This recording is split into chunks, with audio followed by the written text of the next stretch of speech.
सहारा प्रणाम। आप देख रहे हैं सहारा समय, मेरे यानी नवजोत सूदन के साथ। देश की बात में आपका स्वागत है। केंद्र शासित प्रदेश जम्मू कश्मीर में चुनावों की घोषणा अभी नहीं हुई, लेकिन चुनावी एजेंडा तय हो गया है, या यूं कहें कि एजेंडा क्या नहीं होगा वो तय हो गया है। और ये भी अनुच्छेद 370 की अब वापसी असंभव है। जनता को इसकी बहाली का आश्वासन देना झूठे वादा करना होगा। जम्मू कश्मीर की राजनीति में जनता से इस सच का सामना गुलाम नबी आजाद ने बारामुल्ला में एक जनसभा में किया। कांग्रेस से निकलकर अपनी नई पार्टी बनाने जा रहे गुलाम नबी का ये बयान इसलिए महत्वपूर्ण है क्योंकि कई राजनीतिक दल लोगों को लुभाने और वोट प्राप्त करने के लिए हवा में वादे करने में जुटे हैं। इन दलों में सबसे प्रमुख है गुपकर गैंग, जिनमें फारूक और उमर की नेशनल कॉन्फ्रेंस और महबूब मुफ्ती की पीडीपी शामिल है। आपको बता दें, हाल ही में जब उमर अब्दुल्ला ने अनुच्छेद 370 की बहाली की मांग की थी तो किसी दल ने उनका समर्थन नहीं किया था, क्योंकि कहीं ना कहीं उन्हें समझ आ रहा था कि इस अनुच्छेद को वापस संविधान का हिस्सा नहीं बनाया जा सकता। इसका विरोध करने वाले दल भी इस तर्क तक सीमित हो गए कि उनकी आपत्ति अनुच्छेद को हटाने पर नहीं बल्कि हटाए जाने की प्रक्रिया पर है। ये सही है कि ये मामला सुप्रीम कोर्ट के सामने विचाराधीन है, लेकिन इसकी बहाली के आसार कम है। वैसे भी अब ये जग जाहिर हो चुका है कि किसी भी तरह से अस्थायी अनुच्छेद दलितों, जनजातियों और गुलाम कश्मीर से जान बचा कर आए शरणार्थियों के प्रति न सिर्फ भेदभाव करता है बल्कि उनके अधिकारों का हनन भी करता है। वो अलगाववाद का पोषक था जिसने आतंकवाद को भड़काने का काम किया। ये तथ्य इस अनुच्छेद के खिलाफ सबसे बड़ा तर्क है। गुलाम नबी आज़ाद ने कांग्रेस से अलग होकर पहली जनसभा को संबोधित किया और उसमें उनका वो बयान अब चर्चा का विषय बन गया है, जिसमें उन्होंने साफ शब्दों में कह दिया है कि अनुच्छेद 370 की बहाली अब नहीं हो सकती और जो ये पार्टियां इस तरह के दावे करती हैं वो लोगों को गुमराह कर रही हैं। तो आपको बता दें कि 370 हटने के बाद जिस तरह से लगातार इसकी बहाली को लेकर, कश्मीरियों के अधिकारों को लेकर वहाँ की रीजनल पार्टी लगातार इस बात का जिक्र कर रही थी कि अनुच्छेद 370 की वापसी होगी जब वो वापस राज्य में आएंगे। लेकिन गुलाम नबी आज़ाद के इस बयान के बाद फिर से ये चर्चा शुरू हो गई है कि 370 की वापसी के बाद क्या स्थितियां बदलेंगी, क्या 370 की अब वापसी हो सकती है। आर्टिकल 370 जम्मू कश्मीर को विशेष अधिकार देता था, तो क्या अब जम्मू कश्मीर के लोगों को अभी भी 370 की वापसी के वादे कर कर वोट लिया जा सकता है? ये भी बड़ा सवाल है। क्या जनता अभी भी 370 की वापसी चाहती है? क्या 370 हटाए जाने के बाद जम्मू कश्मीर के हालात बदले हैं? ये सब बड़े मुद्दे हैं। हालांकि गुलाम नबी आज़ाद जो जम्मू कश्मीर को बाखूबी समझते हैं, उनके इस बयान के बाद महबूबा मुफ्ती, फारूक अब्दुल्ला, उमर अब्दुल्ला जैसे दिग्गज नेताओं की मंशा पर भी उन्होंने सवाल उठाया है। क्या ये लोग जनता को गुमराह कर रहे हैं? क्या वाकई ही 370 की बहाली के नाम पर जम्मू कश्मीर में ये पार्टियां वापसी कर सकती हैं? क्या 370 अभी भी इतना बड़ा मुद्दा है, या पूर्ण राज्य का दर्जा, विकास, रोजगार ये अब जम्मू कश्मीर की मांग है? गुलाम नबी आज़ाद ने इस जनसभा में ये साफ किया और ये कहा कि वो कभी भी जनता को गुमराह कर कर वोट नहीं मांगेंगे। उन्होंने ये साफ किया और उनका ये कहना है कि 370 लागू करना अब संभव नहीं है। उनका ये मानना है कि जो भी इस तरह से कश्मीरियों को झूठे सपने दिखा रहे हैं वो जनता के साथ गलत कर रहे हैं, क्योंकि इसके लिए संसद में 2/3 बहुमत की ज़रूरत होगी। आज़ाद कांग्रेस छोड़ने के बाद कश्मीर में अपनी पहली जनसभा को संबोधित कर रहे हैं। तो कहीं ना कहीं जिस तरह से कांग्रेस के बाद हम देख रहे हैं कि लगातार आज़ाद के कांग्रेस के खिलाफ जिस तरह के बयान हैं, राहुल गांधी के खिलाफ जिस तरह के बयान हैं, उसके बाद ये कई सवाल जो हैं वो छूट जाते हैं।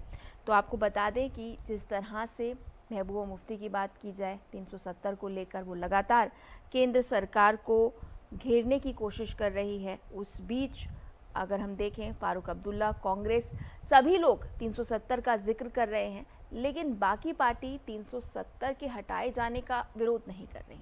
बाकी पार्टियों का ये मानना है कि 370 हटने के बाद ये जो प्रक्रिया थी 370 को हटाने की, वहाँ के लोगों की राय जाने बिना इस तरह से लागू करना गलत है।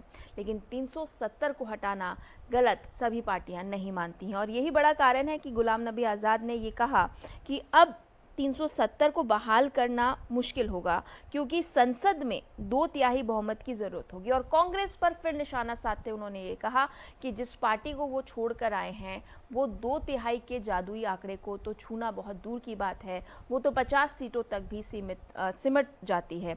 तो कहीं ना कहीं 370 को लागू करवाना और कहीं ये बात कहना जो इस तरह की पार्टियां दावा कर रही हैं वो जनता के साथ झूठ बोल रही हैं।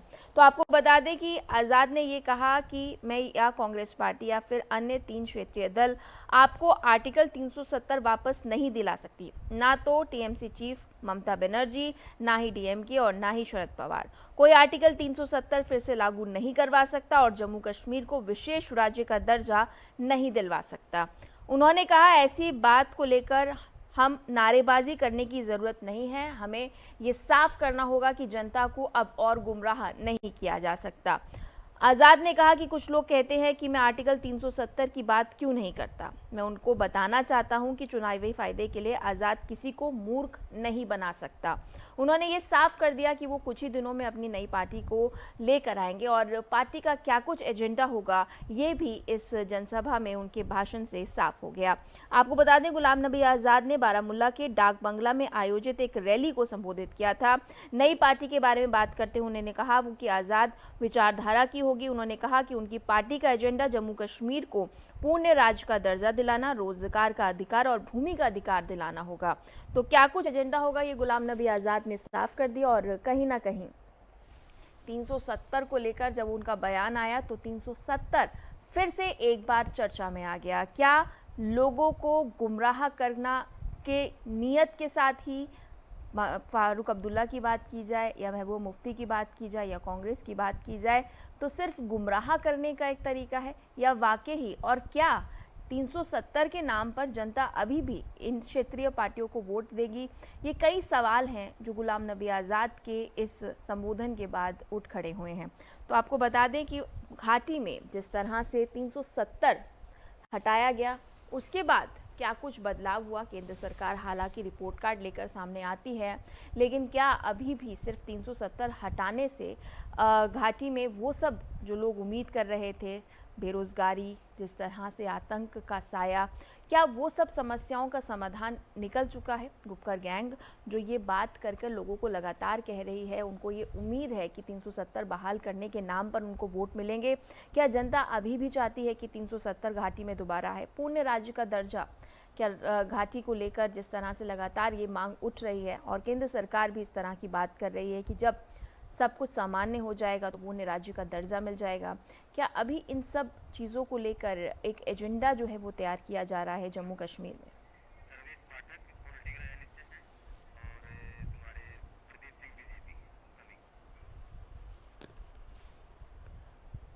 तो जम्मू कश्मीर में क्या होगा? 370 की वापसी होगी, 370 की मांग अभी भी उठ रही है, इसको लेकर लगातार चर्चा हो रही है और इसी मुद्दे को चर्चा करने के लिए हमारे साथ पैनल मौजूद है। प्रदीप सिंह जी बीजेपी से अपना पक्ष रखेंगे, हमारे साथ जुड़ गए हैं और पॉलिटिकल एनालिस्ट सर्वेश पाठक जी भी हमारे साथ जुड़ गए हैं। सर्वेश जी, सबसे पहले आप ही का रुख करेंगे और समझने की कोशिश करेंगे, आर्टिकल 370 अभी भी लोगों को लुभाने का एक जरिया है? जिस तरह से ये कहा जा रहा है कि वो लोगों को गुमराह नहीं कर सकते और क्षेत्रीय पार्टी जो इस तरह की बात करती हैं वो लोगों को गुमराह कर रही हैं, क्या अभी भी जम्मू कश्मीर में 370 की वापसी लोग चाहते हैं?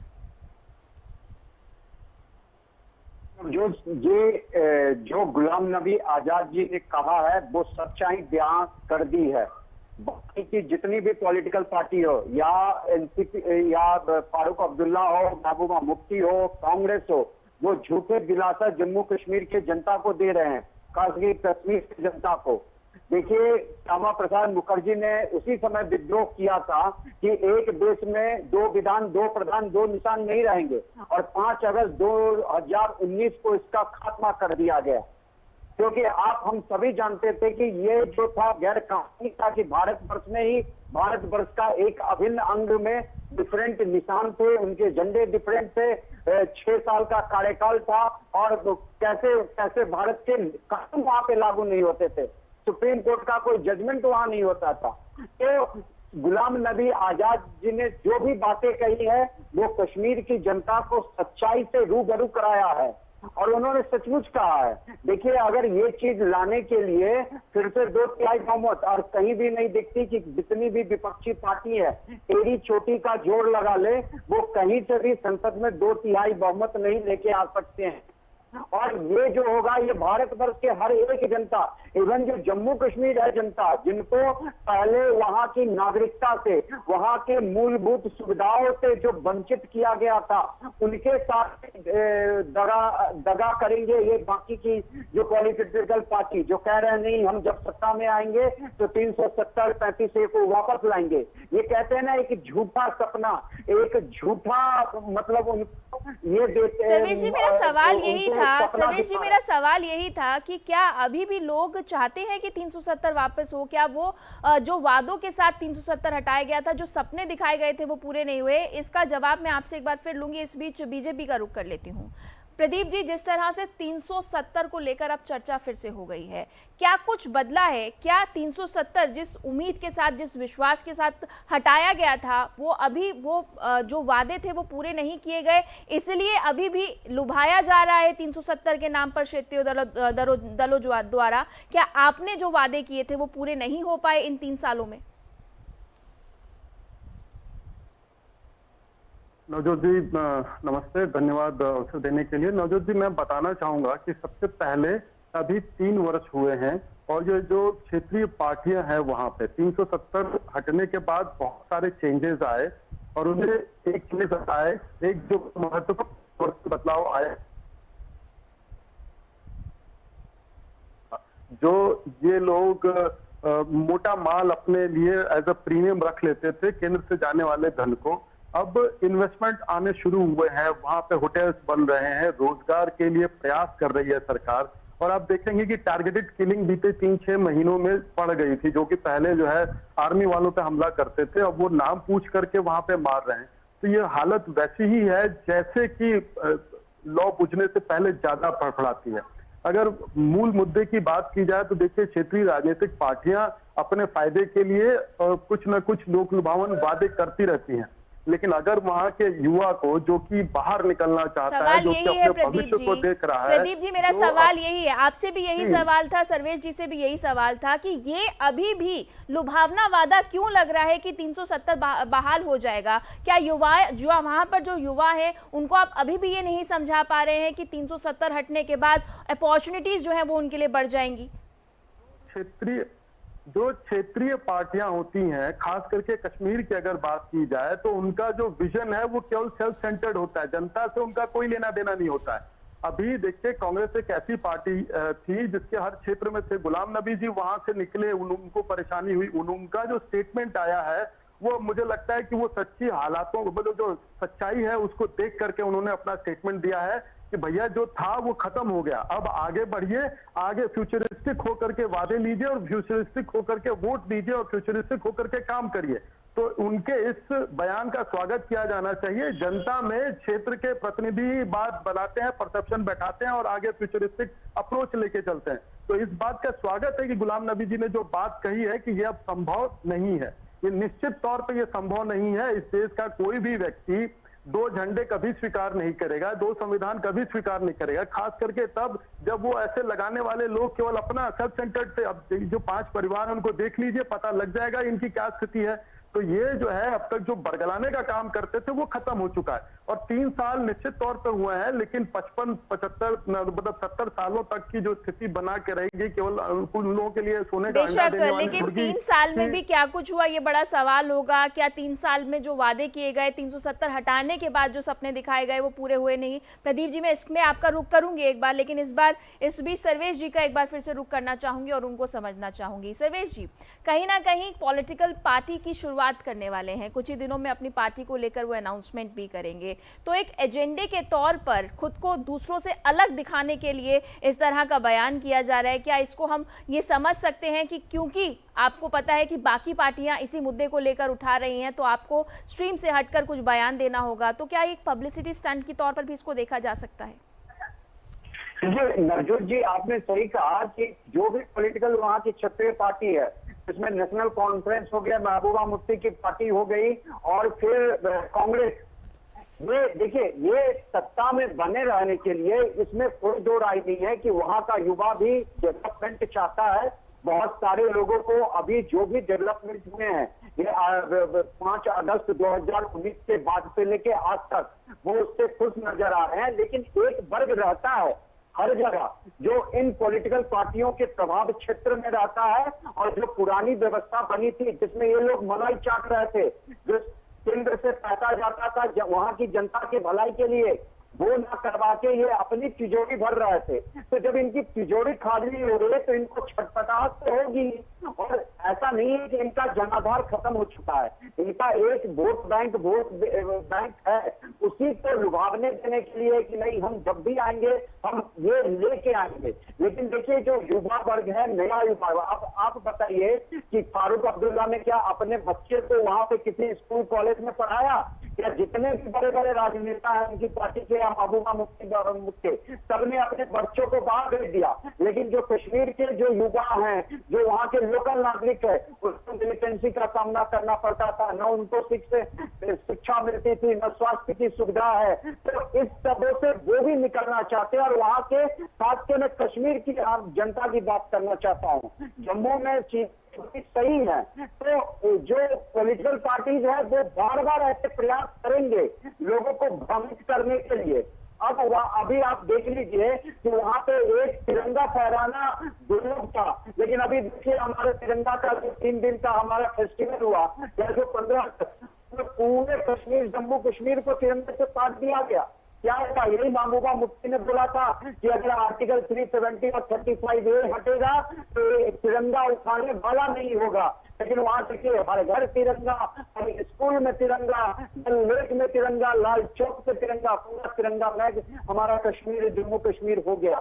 तो पॉलिटिकल पार्टी जो भी वहां पे मौजूद है, जो क्षेत्रीय पार्टी है, वो अपना वोट बैंक, अपना वजूद बचाने के लिए ये हर संभव और हर बयान में उनकी जो भी रैली होगी उसमें वो कहेंगे, चाहे वो कभी भी सफल नहीं हो सकता भारत में, मैं तो ये लिख के देता हूँ।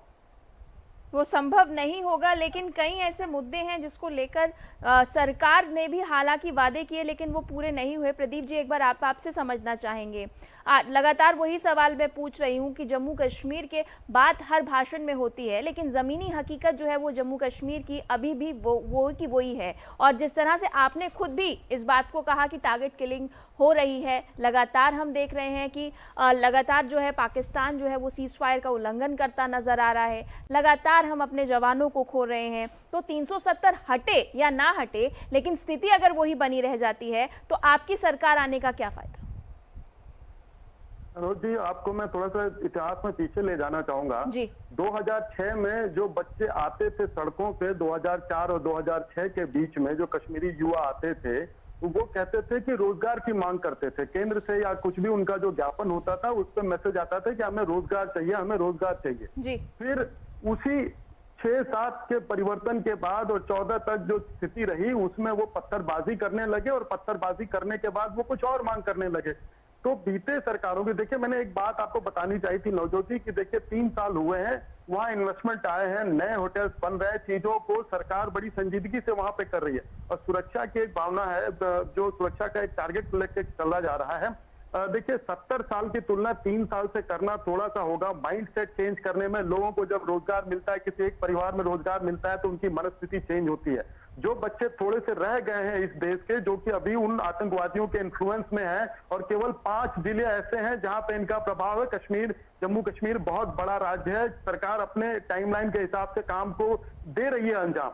तो मैं आपके माध्यम से, ये देखिए नेशनल चैनल है और बहुत दूर तक ये बात जाएगी, वो उन युवाओं को भी एक देखिए केवल डिस्कशन करना और नेगेटिविटी पे कंक्लूड करना, ये मैं नहीं इसको मानता, कुछ पॉजिटिव चीजें भी आनी चाहिए। तो सर पॉजिटिव चीजें जमीन पर भी तो होनी चाहिए ना, सिर्फ बातों में पॉजिटिविटी से काम थोड़ी चलेगा सर जी। नहीं सुनिए, 3 साल हुए नवजोत जी, 70 साल को 3 साल से तुलना नहीं की जा सकती, बहुत छोटा रेशियो है, 25 गुने से सर बात तो 60 महीने की हुई थी, और कहीं ना कहीं ये कंपैरिजन 70 साल क्या 370 हटाने के बाद जिस तरह से ये आर्टिकल हटाने की बात कही गई थी और कहा गया था कि सब कुछ सामान्य हो जाएगा, तो 3 साल भी आपको कम नजर आ रहे हैं जी। सामान्य तो हो ही रहा है ना, पहले किलिंग सर क्या सामान्य हो रहा है? 90 की दशक में फिर वापसी हो रही है, टारगेट किलिंग हो रही है, क्या सामान्य हो रहा है? टारगेटेड किलिंग क्या, वो 17-18 लोग, मैं इसका पक्ष नहीं लगता कि मैं उसका समर्थन, मैं ये जो जस्टिफाई करना चाह रहा हूं, मैं उनका समर्थन नहीं करता, लेकिन जो रोजगार के अवसर वहां बढ़ रहे हैं, जो टूरिज्म को बढ़ावा दिया जा रहा है, जनता जब देखिए इस सिस्टम में, इकोनॉमी में कैश फ्लो बढ़ता है तो रोजगार बढ़ता है, वहां पे सरकार का पूरा इस समय फोकस है कि कम से कम वहां के युवाओं को रोजगार मिले, जो बच्चे भटक गए हैं वो उस रास्ते से वापस आए, काम करें, अपने फ्यूचर को आगे उन्नत बनाए। अब सरकार देखिए 6 महीने में अचानक से बड़े बड़े होटल्स या बड़े बड़े रोजगार नहीं खड़े किए जा सकते, उस पर काम हो रहा है, सरकार उस पर काम कर रही है। और देखिए बात 370 वापस आने की है, तो हमारी चर्चा का जो मूल है, क्षेत्रीय दल वो केवल बरगलाने का काम कर रहे हैं। हम अपने अपने माध्यमों से यही कह सकते हैं उन युवाओं को कि देखिए भटकिए नहीं, चीजें कंट्रोल में है, सुरक्षा व्यवस्था टाइट है। और देखिए हमारे देश के एनआईए जो है आदरणीय डोभाल जी, उनकी एक विशेष नजर वहां पे रहती है, और जो भी टारगेटेड किलिंग होती है वो 2 दिन से ज्यादा मारने वाले जिंदा नहीं रहते। पिछले 5 का आप रिकॉर्ड उठा के देखें तो वो सारे एलिमिनेट कर दिए गए हैं। तो सर्वेश जी, बेशक प्रदीप जी, कई सवाल हैं, हालांकि पीठ थपथपाते नजर आ रहे हैं। आप कह रहे हैं कि 3 साल में कोई जादू नहीं हो जाएगा, लेकिन सवाल यही है कि 3 साल में भी अगर इस तरह की स्थिति सामने आ रही है, और ये अभी भी 370 जो है एक वो मुद्दा है, और इस मुद्दे से अगर लोगों को बरगलाया जा सकता है और वोट लिया जा सकता है, तो सवाल यही उठता है कि सरकार कहीं ना कहीं नाकामयाब रही है लोगों को ये समझाने में कि 370 हटाना क्यों जरूरी था। सर्वेश जी, इस बीच गुलाम नबी आजाद ने पूर्ण राज्य की बात की, रोजगार की बात की और जमीन अधिकार की बात की। क्या लगता है कि इन मुद्दों को लेकर जो बाकी रीजनल पार्टीज हैं वो भी आगे बढ़ेंगी? देखिए नवजोत जी, मैंने वही कहा कि गुलाम नबी आजाद ने पहली बार बिना किसी डर, बिना किसी भय के अगर ये बात बोलेंगे तो उनका वोट बैंक खिसक जाएगा, क्योंकि कांग्रेस छोड़ के आए और बहुत से कांग्रेस के नेता उनके साथ हो लिए हैं। उन्होंने कभी भी इसकी धारणा नहीं की कि अगर मैं ये बात बोला तो मेरा जो वोट बैंक है वो खिसक जाएगा। उन्होंने वहां की जनता, वहां के युवाओं को रूबरू कराया सच्चाई से, और मैं गुलाम नबी आजाद जी को इसके लिए बहुत बधाई दूंगा कि उन्होंने बड़े साहस के साथ ये बातें कही हैं कि जो भी चीजें हैं जो अभी है उसको तुम एक्सेप्ट करो, ये जो बाकी के पॉलिटिकल पार्टी तुम्हें भ्रमित करती है ये केवल तुम्हारा यूज करेगी। अभी जो चीजें आई है, देखिए अभी भी आपका कहना सही है कि जो टारगेट किलिंग हो रहे हैं हिंदुओं को खाली और कश्मीरी पंडितों का, वो अभी भी जारी है, लेकिन अभी बहुत करने की देरी जरूरी है। सरकार को और सिक्योरिटी लेवल टाइप करना पड़ेगा, जहां पे हिंदू आबादी है उनको प्रॉपर सुरक्षा या मुहैया या प्रॉपर ट्रेनिंग दे, आर्म्स का लाइसेंस दे, जिससे कि वो अपनी सुरक्षा भी कर सके। मैं कहता हूं कि एक कश्मीरी पंडित अगर आर्म्स ट्रेनिंग ले ले तो कम से कम उसमें इतना तो भय आएगा, उनके पास आर्म्स रहेगा कि वो रिटेलिएट करेगा। वहां पे रिटेलिएशन नहीं हो रहा है। कम से कम हमारे संविधान में हमें 2 अधिकार दे रखा है कि हम अपनी संपत्ति, जान माल की रक्षा खुद कर सके। तो गुलाम नबी आजाद ने वहां की जो युवा है, जो भविष्य में क्या होना है, उस चीज पे छोड़ करते हुए उनको सच्चाई से रूबरू कराया है। और मैं मानता हूं कि बाकी की पॉलिटिकल पार्टी जो भी है, जो भ्रमित कर रहे हैं अभी भी उस युवाओं को, वो इससे सीख लेंगे, क्योंकि ये अब बिल्कुल संभव नहीं है कि 370 और 35 एक ही जम्मू कश्मीर में वापसी होगी। दूसरी बात, डेवलपमेंट की बात करते हैं, ठीक है 3 साल का समय हो गया उसको हटे हुए, अभी भी बहुत कुछ करना है, लेकिन अगर डेटा उठा के देख लीजिए 2022 में भारत के बाकी जगहों से जम्मू कश्मीर में जो टूरिस्ट गए हैं, अपने भारत देश से ही लोग बहुत ज्यादा संख्या में गए हैं, तो ये वहां के लोकल इकोनॉमी को भी बढ़ावा दे रहे हैं। तो वहां की जनता को कहीं ना कहीं तो ये लगेगा कि के खत्म होने के बाद उनकी स्थिति में सुधार हुआ है। बेशक जो सर्वेश जी, पहले जिस मैं तरह से आप आपको- बात कर रहे हैं तो कहीं ना कहीं हालांकि सरकार अपनी पीठ थपथपाती नजर आ रही है। एक बहुत बड़ा स्टेप उनके द्वारा लिया गया था आर्टिकल 370 हटाए जाने के बाद, लेकिन गुलाम नबी आज़ाद के इस बयान के बाद फिर से आर्टिकल 370 को लेकर जो चर्चा शुरू हो गई है, उसके बाद ये सवाल उठ जाता है क्या अभी भी इस मुद्दे को लेकर वहाँ की जनता को बरगलाया जा रहा है, और कहीं ना कहीं अब आगे क्या कुछ रिएक्शन आता है इसका इंतजार करना होगा। प्रदीप जी, आप हमारे साथ जुड़े, आपका बहुत धन्यवाद। सर्वेश जी, आपका भी धन्यवाद। देश की बात में फिलहाल इतना ही। सहारा।